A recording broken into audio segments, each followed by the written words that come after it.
मकर संक्रांति के दिन सुबह स्नान का विशेष महत्व होता है और इसे शुभ माना जाता है। इसके पीछे धार्मिक और आध्यात्मिक कारण हैं। एक, सूर्य की उत्तरायण गमन। मकर संक्रांति के दिन सूर्य मकर राशि में प्रवेश करता है और उत्तरायण हो जाता है। यह समय सकारात्मक ऊर्जा और शुद्धिकरण का प्रतीक है। सुबह स्नान करके शरीर और मन को शुद्ध किया जाता है। 2, पुण्यकाल। मकर संक्रांति पर गंगा या किसी पवित्र नदी में स्नान करने से पापों का नाश होता है और पुण्य प्राप्त होता है। यदि नदी में स्नान संभव न हो तो घर पर स्नान करके भी इसे मान्य माना गया है। 3, शुभ समय। मकर संक्रांति को ज्योतिषीय दृष्टि से अत्यंत शुभ माना गया है। सुबह स्नान और पूजा करने से सकारात्मक प्रभाव बढ़ता है और सुख शांति का अनुभव होता है। 4, परंपरा और आस्था। मकर संक्रांति पर सुबह स्नान और दान करने की परंपरा प्राचीन काल से चली आ रही है। इसे जीवन में संतुलन और समृद्धि लाने का उपाय माना जाता है। इसलिए मकर संक्रांति पर सुबह स्नान करना न केवल धार्मिक दृष्टि से बल्कि आध्यात्मिक रूप से भी महत्वपूर्ण माना गया है। मकर संक्रांति के दिन खास तौर पर तिल और गुड़ से बने पकवान खाना शुभ माना जाता है। यह दोनों चीजें शरीर को ऊर्जा और गर्मी देती हैं। आप इन व्यंजनों का आनंद ले सकते हैं। 1, तिल के लड्डू। तिल और गुड़ से बने मीठे लड्डू मकर संक्रांति के मुख्य व्यंजन हैं।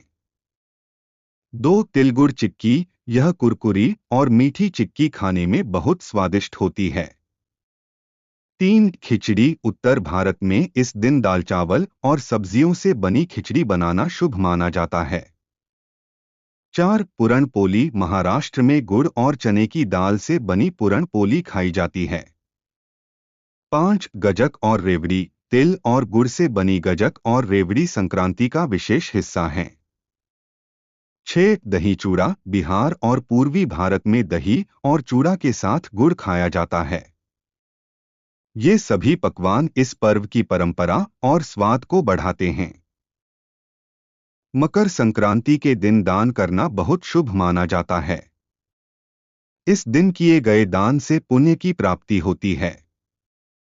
परंपराओं के अनुसार मकर संक्रांति के दिन निम्नलिखित चीजों का दान किया जा सकता है। 1, तिल। तिल का दान करना अत्यधिक शुभ होता है। इसे तिल संक्रांति भी कहा जाता है। 2, गुड़। गुड़ के दान से जीवन में मिठास और समृद्धि आती है। 3, अन्न। चावल, गेहूं, दाल आदि का दान जरूरतमंदों को करना चाहिए। 4, कंबल और वस्त्र। ठंड के मौसम में गरीबों को कंबल और गर्म कपड़े दान करना पुण्य का कार्य है। 5, घी और तेल। घी, सरसों का तेल या तिल का तेल दान करना शुभ होता है। 6, धन। आर्थिक मदद करना भी शुभ माना जाता है। 7, खिचड़ी। तैयार खिचड़ी का दान करना इस दिन की विशेष परंपरा है। 8, सोना या चांदी। यदि संभव हो तो इनका भी दान किया जा सकता है। दान हमेशा श्रद्धा और बिना किसी स्वार्थ के करना चाहिए। इसका उद्देश्य जरूरतमंदों की सहायता करना और अपना आत्मिक शुद्धिकरण करना होता है।